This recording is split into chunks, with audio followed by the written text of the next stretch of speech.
Iva, ugomba umbwire yuko ugomba usige nyoko yakubyaye ukurikira umugore utazi. Aha rero bice binyereka ko bimwe wambwira atari ibyo, ahubwo ibyo nari niyumviriye ariko kuri wowe n'uyu mugore murakundana, wanashimangira n'uyu mwana niwe mwana wawe wa mbere, kuko sinumva ukuntu wonsiga ngo ukurikire umugore utazi. Mama, wowe fata uko bishaka, ariko kuri si uko wowe wiyumvira. Gusa biratahuritse, ufite uburenganzira bwo kubyumva uko bishaka wewe, ariko jewe neza na neza uraza ubuzima nabayemo si bwiza na gato. Rero nanje iyo mbonye umuntu atari mu buzima bwiza kandi nshoboye kumufasha, ndamufasha. Kuba naratanguye kumufasha,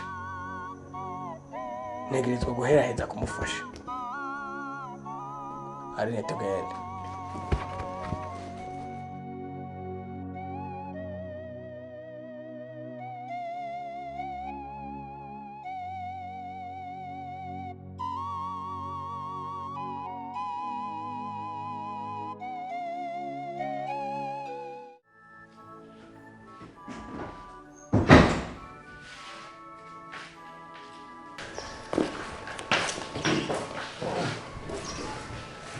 Karibu.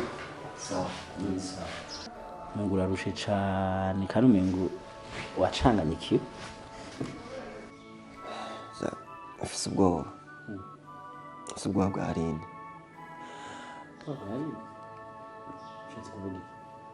Mvuye kwa Bosco. Arenge nyine kuraba Aline ndamubwira ivyo ujya mu mama. Igeze kuza ngaha. Ariko Bosco ambwiye ngo nakibarizwa mu rugo. Nagerageje kumubaza ariko ntiyashimye kumbwira, namubaje nahari ntarakimwigeza ambwira. Kisho mfise ubwoba, urumva sino ubwoba bwa Aline ko kugeza nino saha utazi umuntu ahari kandi umuntu w'umuvyeyi nk'uyu. Ariko icanangaje ashobora kuba hari ikintu, kuko Bosco namusanze ari kumwe n'umukobwa nk'umuntu akuze nyene, ndabona kumengo bari mu bintu by'inkundo. Ntabugerageza kumubaza aho ari niyo bayagiye, nanyitaho ntiyanyishura. Ibyo bintu umbwiye biragoye kwemera, kubera ko Bosco umuntu ari umuntu w'umugabo yiyubashe w'umupapa, unakuze amaze kumenya isi, azi gutora icatsi n'ururo. Sinumva yuko yo kwikura umuntu nk'ari ngo aje mu tuntu twa fake fake. Ariko bajya abantu bashobora kuba batari babanye neza papa, kuko hari igihe kiraho nigeze kujayo Bosco twinjirira ko turi kumwe na Aline, yaba jewe ntiyanandamutsa, yaba umugore wiwe ntiyamuramutsa, yinjira nyine yashavuye yabyimbye ntumigwa nyine nk'umuntu akuze. Ndavuga ati ndabona ko hari ikintu hagati yabo. Rero ashobora kuba hari ikintu cabaye, gusa Bosco akaba yashimye kubimisha. Ashobora kuba harimo ibibazo muri urya rugo. Urazi rero nta kintu ariko ndakora, reka nambare akapantaro mvane mwitere ningi musimbiriyo ndabe, kubera ko amakuru kurambwira ngoma nibaza ko waravye nabi nk'umwana, kuko Bosco je ni umuntu mbona nubaha nizera tokora ibintu nk'ibi. Ngira nyaruke nje ayo makuru ndayitohoreze ndavyumve menye, kuko burya Aline mama wawe ubuzima twabaye nyemwo ni burebure kuburyo togira ikibazo ngo ndekerane.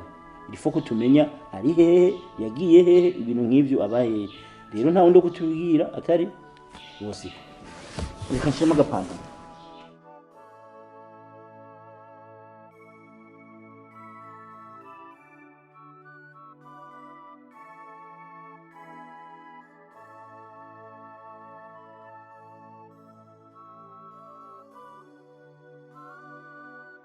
Karibu Abeli. Murakoze cyane. Iminsi myinshi. Shasimike byo. Tubakiriza ikinore.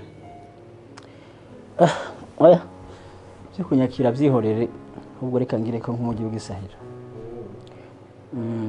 Bosco. Ibintu niko ndumva muri runo rugo ko barukuri. Ari ni umuntu akiri muri runo rugo. ayaya bo Aline uko byumva byarashitse. Aline ubu ntitukiri kumwe. Sinakubwira ngo byavuye ku iki ariko ntabwo tukiri kumwe. Ibyo bishoboka gute? Bo umuhungu wanje yabimbariye. Justin nabikubwiye. Nabonye yuko yoba ari karambesha. Kubera ko ukuntu yabimbariye numvise bidashoboka. Ari nayo mpamvu nafashe decision yo kuza ngaho kugira ngo ndabikwibarize nk'umuntu w'umugabo nkanje. Musigurire. Aline yagiye kubera iki kumva nyabaki ari he? Ko numva bibaza cyane ushimitse gayemo. Aline sinokubwira ngo baraha bimeze uko. Gusa kugenda kwa Aline kurafise insiguro. Hari ibyo yiyokeje ubwiwe yumva ko menga iyo terura akava mu rugo. Kuko ndibaza amakuru yo kwibara barumva ko barumvise ko afise imbanyi. Iyo mbanyi rero niyo yateje ingorane zo kuva mu rugo. Burya nta mahoro y'umunyabyaha urabizi. Ni ukuvuga yiyokeje icyaha birangira ateruye aragenda. Sinokubwira ngo araha ahubwo nari nishimye ko nokakubajije ko wowe uzahari kubera ko yarahukana iwawe. Iko byakurikiranye warakubonye. Ndumva kumbaza ari muri muratumwanya cyane. Ikirenze ico ntibibagire ko na telefone zose zawe nzizo. Ahubwo mbwira nimba ari mu rugo nta ngorane yarashitse amahoro ariko ntuze kwibarisha ngo Aline Abeli ndakuzi. Ariko boss Aline ukuntu ndamuzi niyo kwitora ngo ave mu rugo agende atakintu cabaye. Ahubwo urabise ibintu bikuranyigiza udashaka kuvuga. Abeli uri umuntu w'umugabo kandi ari ukuntu abagabo bishika tukubahana ukuntu ntunsubize muri kahise kuko byombyurira ibindi ahubwo tuyaga ibindi byari n'icyo byose bya byiza. Boss ko ndumva dare ko urashaka mu makuru ariko urabizi neza ko ntoza kubaza umuntu inzi ko ari muhiri wanje. Ariko ko wase kuyavuga ubwo hari impamvu. Ariko ndazi ukuri kuzomenyekana uko ntazozimira ari umuntu akoze. Nimba ari ibindi bintu mwoba mwakoze bituma umuntu mumunyegeza tudashobora kumenya ahari kuko kumubaza so kuvuga ngo ari ibindi ndamukeneyeko. Ariko urabizi ko ari mama w'umwana wanje nakagombye kumenya ahari. Sivyo? Nuko wase kubivuga okay reka ndaye kugora. Ariko ndazi ukuri kuzoja habona. Izomenyekana. Okay. Batesha mutwe kwe. Waroje kunsumamo amakuru nkayibonye.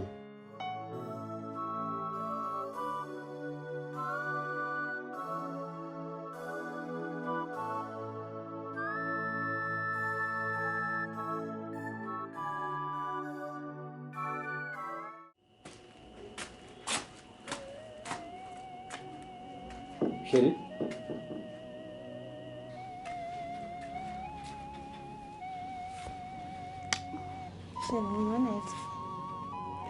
Ego ndaho. Uvuye he? Nagiye gusangira n'abakiriya. Abagenzi aya masaha? Twari dukumburanye niyo mpamvu twatevye twaganiriye cyane niyo mpamvu. Ngiye kuryama rero nje ndanda.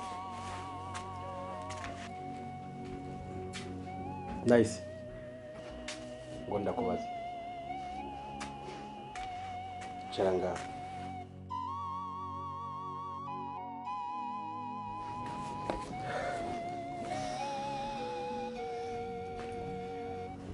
Nice. Urabizi ndagukunda kandi ndakubaha. Nukuri ibintu ukoze uyu munsi birambabaje. Sindi kumva ko mwe ndi kubyakira biri kwanga. Ariko ndakubaza wowe. Ego wagiye kuraba bagenzi bawe. Ariko umushaka no kuraba kuntu wagiye wambaye. Mbe ndakubaze. Basi uriyumvira ko uri umugore w'umugabo. Okay, reka ibyo tubigire bitoye. Ndabira iyo image mu bagenzi bawe. Umugore w'umugabo. Tandukanye ubuzima ahoramo n'ubwo uri mu kano kanya.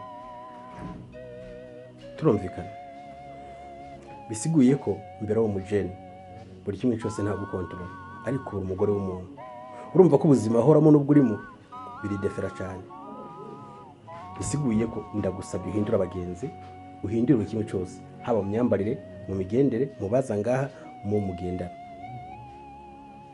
kuko bitari ibyo urumva ko nanjye ntabwo uri kunyubaka nimba uzi kuri umugore wanjye raba amasaha ageze nicaye ngaha hafi amasaha 2 ndakurindiriye nice wumve ko ibyo ndi kukubwira si ukukuvamira si ukugucunga ahubwo ni mu kubahana mbeho ndakubaza aho wagiye kubera icyo wagiye utambwiye kandi aho umbwira none shenda kubaza nkunze nzi igihe uza kunkunda sinambara uku warambona kubera iki ubunye ariho ubona yuko ntuko bandanya nambara nkuko nabona nambara wankunze kugira uze kungira imbohe ngaha biga ndacakeneye gusohoka ndacakeneye gusa neza nk'abandi bakobwa nkabibona mbere tutarabana yuko twasohoka twararyoherwa ibintu byo kunyiriza ngaha mu rugo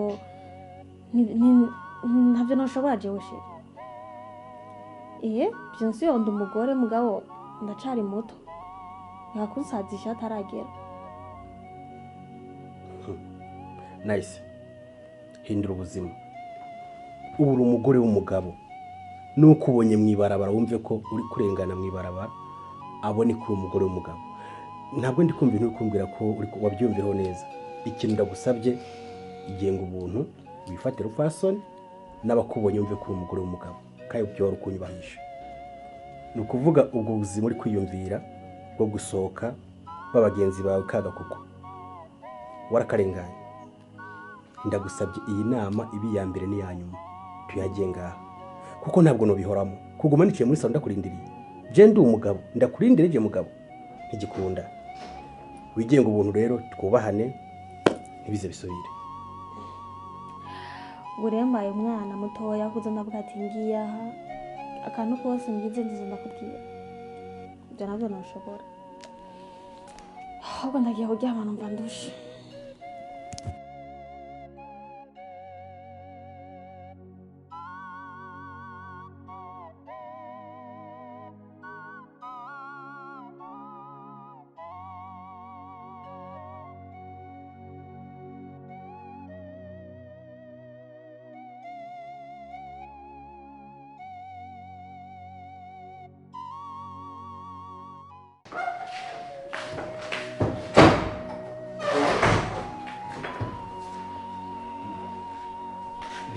Sawa, karibu. Bigeze gute? Sha. Wapi kabisa. Aho bigeze mbere numva ntanguye no kugira ubwoba. Nagerageje kubaza abagenzi banje babo kwivuraza ko ndabafise. Bambwiye ati nta namwe baramukubita ijisho. Haba mu busho, ku mipaka nta muntu maramubona. Urumva rero aho bigeze ntabwo biri ikibazo. Gusa ureme ntugire ubwoba. Jewe manumva mu mutima ukuntu ko kurema yuko azoboneka. Ako papa, gute no uragwangayika? Iminsi irikiragenda rine, ntawuze ngo ni muzima, ntawuze ahari ngo arakomeye canke yarapfuye. Twaramubuze ahantu hose urahize urabuze. Canicara ntuze ko yari umutima ugume hamwe. Urazi gituma burema. Igihugu cacu kirafise umutekano hagije. Sinibaza ko ari umuntu umunyuruza ibintu byo kunyuruza abantu ngaha mu gihugu nabibaho. Rero ndizira yuko umwanya dushobora kumubona usanga yagiye nko kuramutsa abantu akaje nk'ahantu ruguru kugira atuze nyene bivanye n'ibibazo biba yararimo na bose ko kugira abikwebe nyene atuze uravyumva akigira nk'ahantu ruguru ariko umwanya tuzobona yiza ntabwo yogira ko byinshi cyane none wewe mwaganire na boss ko basi yakubwiye ko bamwirukaniye sha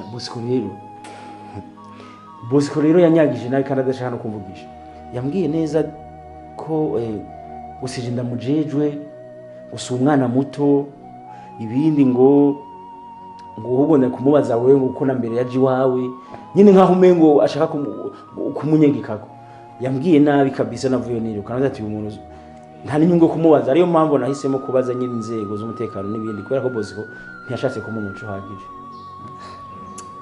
kuki mugabo manyanje bo kino no kubwira gusa kimwe rema umutima ari nazoboneka mugiye mugore n'umunyabwingi cyane azoboneka akatubebera imana saba reka ngire mu cyumba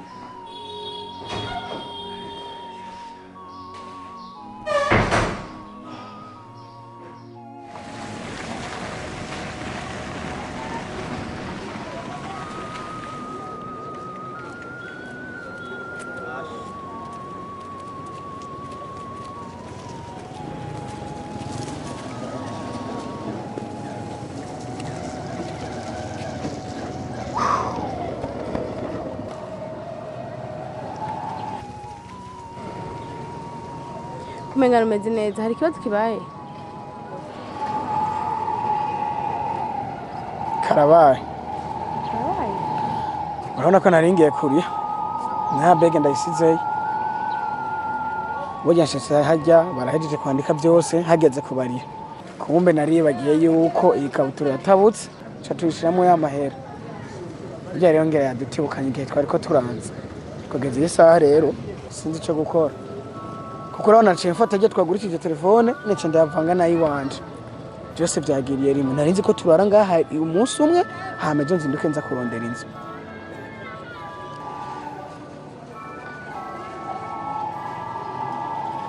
none turabigenza gute ko twari twikoze ku matelefone ubu naho turagurisha iki basi kugira turonke amafaranga kuko dukeneye ahantu ho kuba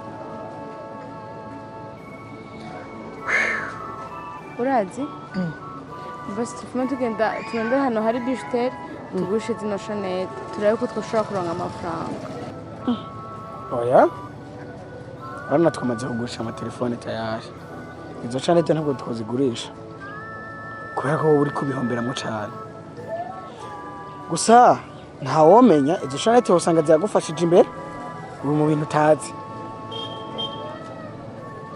ahubwo we zireke jewe ngomba telefone umugenzi w'iwanje hama ndamusaba ayo mahera nzobe buyamusubize reka ngende ntore za nimero na koporora muri telefone kugira ndamurondere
Jiswe?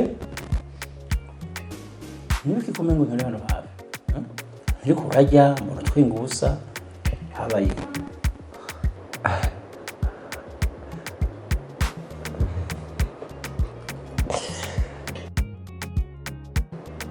Jiswe? Habaye udafungura nkabona umutwenga ubusa.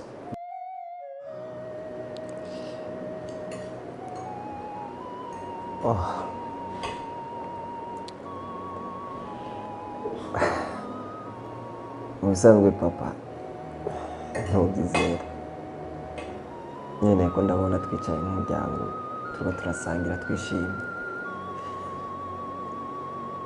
bisa nkaho nyene byari bitekerezo Nabundi twicaye hamwe je turi ko oya twari twenyene na Aline yarahari Aline yicaye ngaha ariko nyene byari bitekerezo kuraba neza ushaka kubisa ikibazo mu mutwe c'uburuhe bituma wiyumvira cyane oya je n'ukuri nakobeshe ari no kuva yabura none namenye uburemere n'agaciro yari afise kuri jewe ari nerega papa je ndamufitiye ideni ibaze kuva ndamubonye tukamenyana nta musi ndigera ndamuhamagara mama rero numva ndafise ideni kuri we rikomeye cyane ndiyumvira nkamwe tugaruka ahari akaba yarahuye n'ikibazo basanga yaritavye Imana byose nyine ndavyumvira nkumva nimbujije amahoro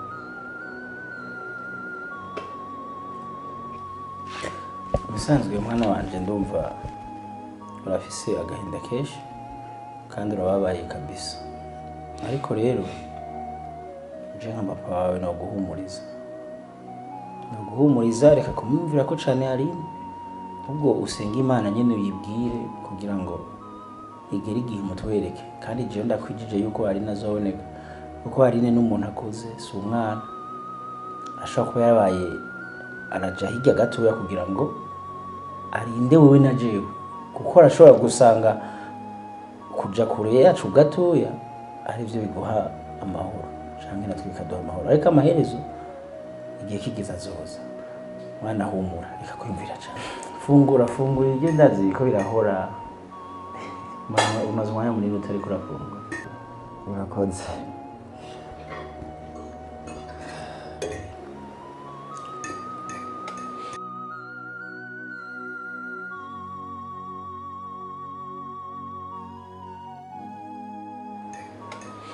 Halo?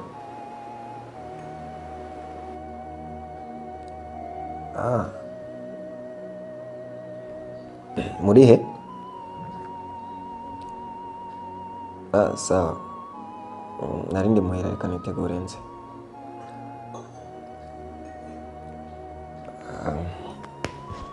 Papa, hari umugenzi maze iminsi twarabonanye tuzinanye ni inshuti nziza cyane.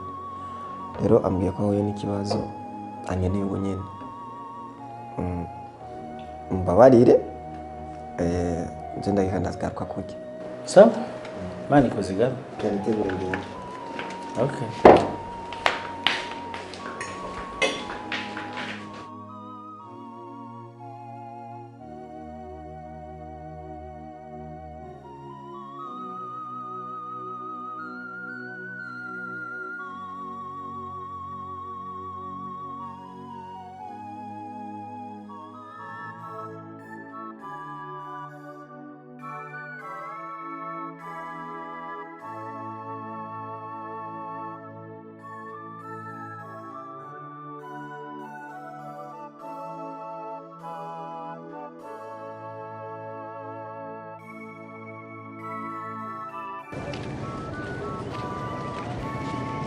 Hey Mo. Juste. Yo. Yo, malade. Juste çala. Yo.